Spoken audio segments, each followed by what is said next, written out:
Cina itu sudah membuat pangkalan militer di Natuna Utara. Coba bapak cek, silakan ada. Nah itu disebut imperialisme. Nah dengan konteks imperialisme seperti inilah sebetulnya Indonesia itu saya nggak ngerti.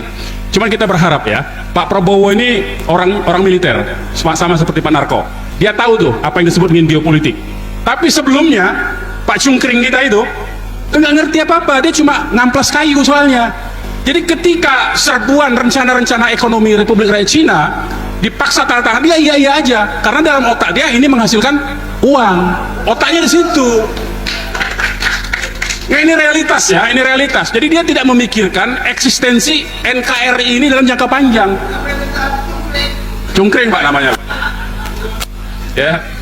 Jadi dia tidak memikirkan eksistensi NKRI, dia tidak memikirkan nasib rakyatnya.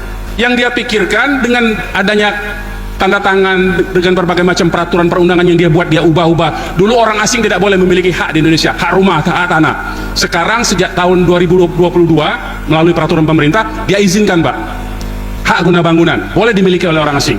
Makanya yang di PSN di koloni-koloni yang dibuat itu pakai HGB, bukan pakai hak milik ya. Nah jadi ini rencana yang tidak dipahami oleh mayoritas penyelenggara negara. Kalau kita kan rakyat ini ikut aja sebetulnya kan.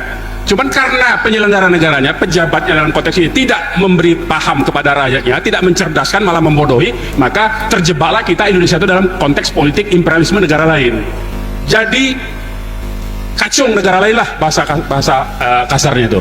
Nah sementara budaya, secara budaya kita itu kita nih kalau budaya orang per orang, kita itu diserbu dengan budaya hedonisme, dengan budaya individualisme, dengan budaya oportunisme ya, sehingga kita itu cuma mikirin, dipaksa untuk cuma mikir diri kita sendiri, tidak memikirkan umat kita, dipaksa untuk begitu.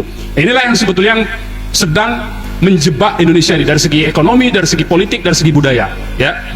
Baik, nah jadi kalau negara ini dijalankan, diselenggarakan dengan benar sebetulnya kerangkanya begini. Jadi negara tadi itu, ideologi itu bisa disebut doktrinnya ya. Doktrin politiknya itu apa? Indonesia ini nggak punya doktrin ini, mau apa itu nggak jelas Indonesia ini ya. Bukan negara agama, bukan negara sekuler, akhirnya jadi negara bukan-bukan ya kan. Dia nggak ngaku Indonesia bukan negara agama, tapi nggak mau juga dibilang negara sekuler, akhirnya negara bukan-bukan. Nah jadi dia nggak punya itu konsep ini tuh, nggak punya Indonesia itu, mau apanya itu nggak punya. Ada dalam bentuk tertulis pembukaan Undang-Undang Dasar 45 di alinea keempat tujuan bernegaranya, tapi tidak dijalankan, dilupakan. Mencerdaskan kehidupan bangsa, melindungi segenap tumpah darah, nggak dijalankan. Begitu jadi pejabat dijual semua aset negara ini ya. Nah ini nggak punya. Jadi kalau yang benar tuh sebetulnya ini dia punya ideologi, punya konsep, punya doktrin.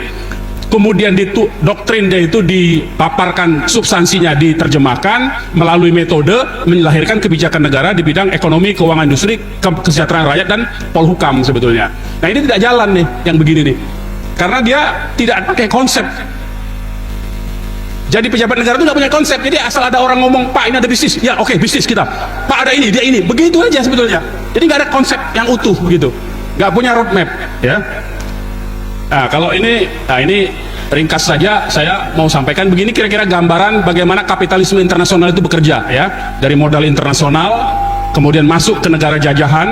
Negara jajahan itu dipaksa dan difungsikan melalui berbagai macam perubahan undang-undang dasar, sehingga penyelenggara negara itu nggak berani apa-apa, dia akhirnya menjalankan apa agenda dari negara asing.